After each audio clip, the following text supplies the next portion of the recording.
Башкортостанда махсус хәрби операциянең тәүге көндәреннән яугирларга һәм уларның гаилә әгъзаларына ярдәм күрһәтелә. Һаумыгыз, эфирда интервью, студияла Гөлсемә Эштанова. Программабызның кунагы Башкортостан дәүләт йылышы Корылтай депутаты, Республика хәрби хәрәкәт инвалидтары җәмәгать оешмасы рәисе Әлфит Нигъмәтьянов. Һаумыгыз. Хәерле көн. Әлфит Рафаилович, Башкортостанда яугирларга карата һәр вакыт игътибарлы караш булды. Шулай да ул быел махсус хәрби операция яугирларына ярдәм елында айрылса күрһәтеләдер. Нинди һораудар, нинди мөрәҗәгатьләр белән киләләр һеҙгә консультацияга? Безнең республикада байкымнан әйткәндә беренче көннән алып хәрби махсус операцияның республика тарафыннан бик зур дәрәҗәдә яклау булсынмы, медицина ягыннан булсынмы, бу эшләр беренче көннән алып куелды.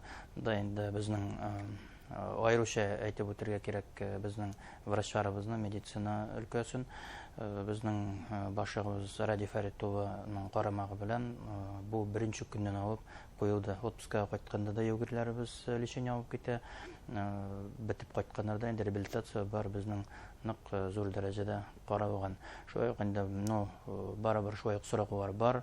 Ул түләүләр, яралангач түләүләр юк. Шулай ук үлгән безнең яугирләребезнең түләүләре юк, пенсияләрен балаларына. Шушы бүгенге көнне күп кенә барайын без актуаль һорауларның бере димәк. Гомумән менә без бүген Бердәм Россия партиясының безнең үзәк Достоевский урамында урнашкан харатына без кабул итәбез. Монда инде 8000-нән ашу безнең мөрәҗәгать итүче, 57 төбәктән мөрәҗәгатьләр. Шуңа без Башкортстанда гына түгел, Башкортстаннан тыш Россия буйлап та эшләйбез. Монда инде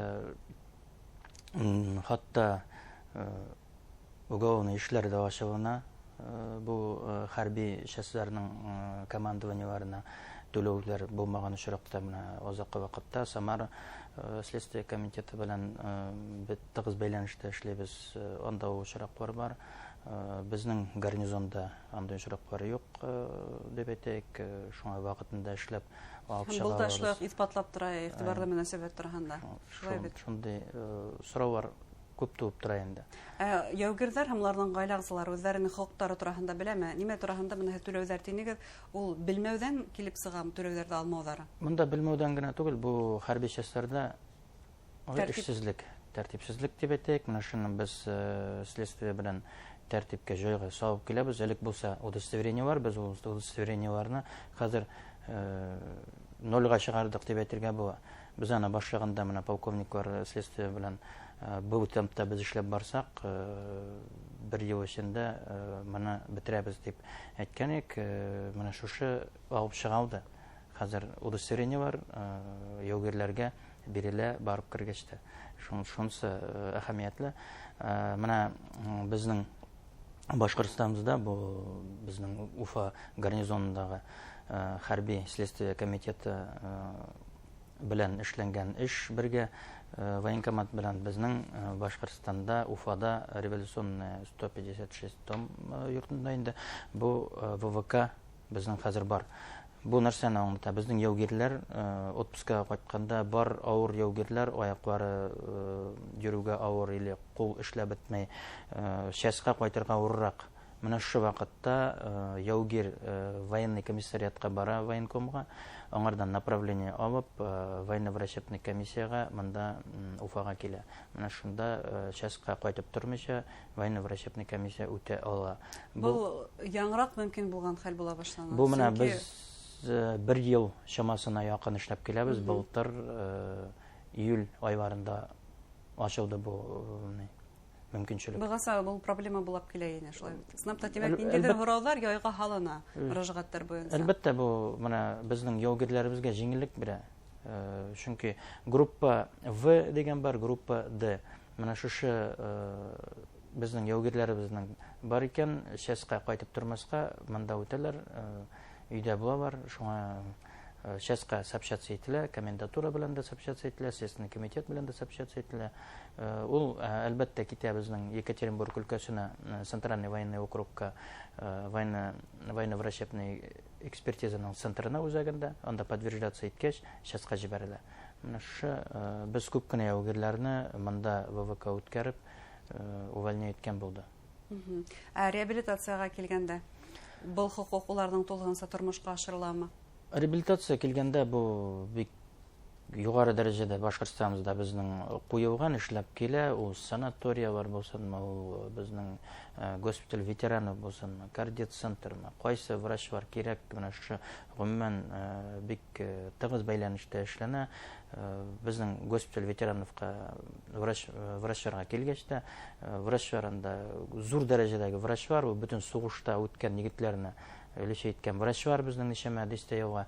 Алар җибәрә кардио центрга кирәкме, 21-нче больницага кирәкме, терапияме, кайда безнең госпитальдә профильдә булмаса, шунда ук направление белән биреп җибәрәләр, җиңелләштерелгән.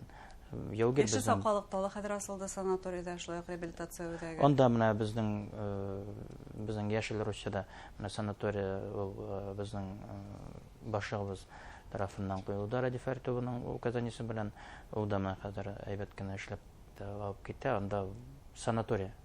Ул баягы әйткәндә сугыштан кайткан егетләргә бик әһәмиятле. Лечениедән чыкты, госпитальдән, больницадан санаторияга. Үзебездә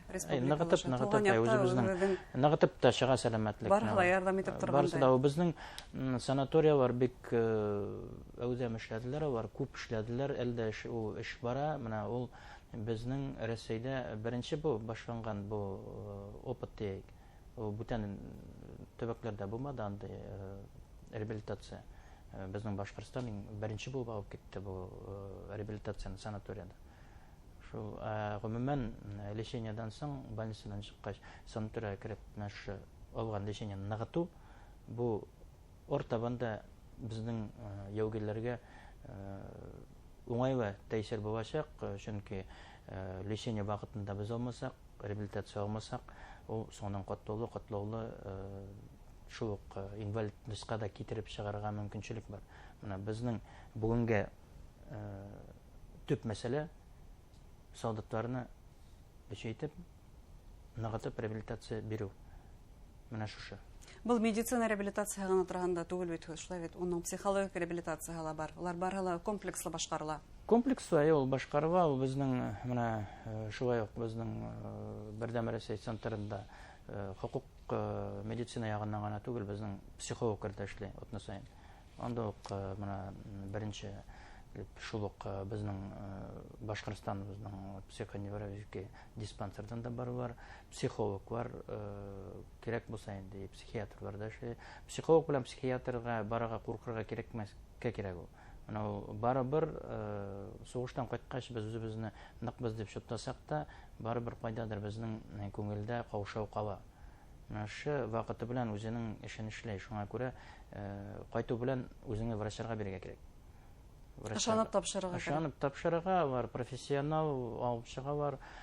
Шулай ук менә безнең һәрбер среда кабул иткәндә психологлар кирәк икән, лечениегә дә җибәрәбез, кайда кирәк, шунда ук чыгабыз. Башта табиблар килә анда консультация бирергә.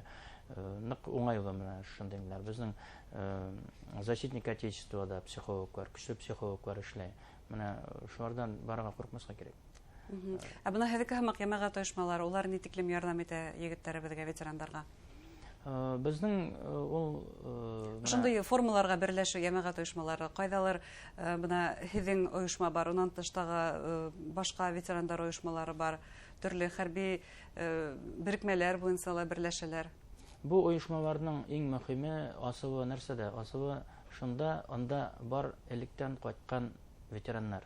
Уларның тәҗрибәһе. Реабилитацияны үткән тәҗрибә бар. Әйтәйек, менә шушы йөкне төшергәннәр, авыр йөкне алып кайткач. Менә шушы килеп бер чәй эчеп утырган очракта да берничә егетнең мәсьәләсен ачып менә решә итеп чыгарга була. врач кирәкме сиңа, нинди проблема барың бар. Шук әйтәйек, хәрби яраланудан соң хәрби травма, менә шуны ничек инвалидностька чыкканда ничек ясарга, бу безнең сәбәпчел нәтиҗә бәйләнешен ничек кайда үткәрергә, без аларны барсын да беләбез. Военкоматтан направление Екатеринбургка. Менә шушылар безнең уже җайга салынган барса да. Шуңа күрә бер килгәндә менә шуны бит әйтү нәрсәдән барлыкка килә бу укымыш белмәслектән. Бөтәһен дә белеп тә бетеп булмый, шулай. Информацияны күп итеп биреп булмай. Менә шуңа күрә теге миңа Дагестаннан шылтыраткан яугир мен аңа аңлатып бергәч, менә шунда барып, менә шулай эшләргә кирәк, менә шундай гариза хәзер язам сиңа дип язып җибәргәч тә, ул миңа әйтә, минең платный адвокат бу хәтлем информация белмәй дә, бирмәде дә. Менә шуңа күрә мин бу әйтәм, платный юристларга бармагыз. Аларның мәсьәлә акча. Бездә мәсьәлә булышу. Җәмәгать оешмаларының шундый функциясе. Бездә ул тәҗрибә дә күбрәк, опыт та күбрәк, чем адвокатларда, чем юристларда. Шуңа минем үземнең принципиаль позициям илгә сәламәтлеген биргән яугир бер тиен акчасын чыгарырга тиеш түгел, үзенең хокукын яклар өчен. Аның өчен государствода бар, бездә бар, бөтен өлкәдә эшмәкәрләр бар, алар специалистлар диек, алар барса да белә, менә шуны алып чыгарга кирәк. Шуңа түләү булырга тиеш түгел. Яугир безнең бушка бөтен нәрсәсен эшләргә тиеш. Һәм уларның якындары ла.